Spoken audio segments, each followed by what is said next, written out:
జొమాటో సహ వ్యవస్థాపకులు ఫౌండర్ అంటారు.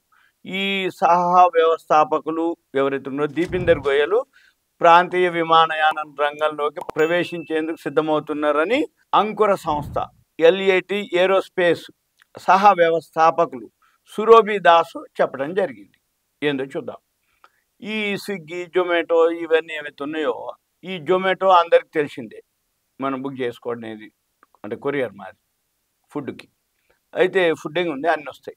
ఈ జొమాటో సంస్థను దేశవ్యాప్తంగా బాగా విస్తరించేటప్పుడు ఈ ప్రయాణిస్తున్న క్రమంలోనే వాళ్ళిద్దరి మధ్య విమానయాన రంగంపై చర్చ జరిగేది. వీళ్ళిద్దరు ఎప్పుడైతే దీపిందర్ గోయలు, మన సురోబి దాస్, ఎవరు ఎల్ఏటి ఏరోస్పేస్, వాళ్ళిద్దరు ఎప్పుడు డిస్కస్ చేసుకుంటూ ఉండేది.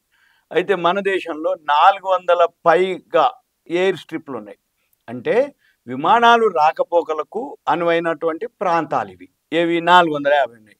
కానీ ఇప్పుడు మన దేశంలో 150 విమానాశ్రయాలే వాణిజ్య విమానాలు నడుస్తున్నాయి. అంటే ఏంది, 450 సెంటర్లు ఉన్నాయి. ఏది, ఇండియా మొత్తంలో విమానాశ్రయాలు ఏర్పరచుకోవడానికి.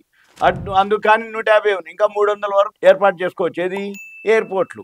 అందుకని వీళ్ళిద్దరు ఆలోచన ఏంది, ఇది ఏవైతే 150 ఉన్నాయో నగరాల్లో ఉండే వారికే ఈ విమానాశ్రయాలు అందుబాటులో ఉన్నాయి.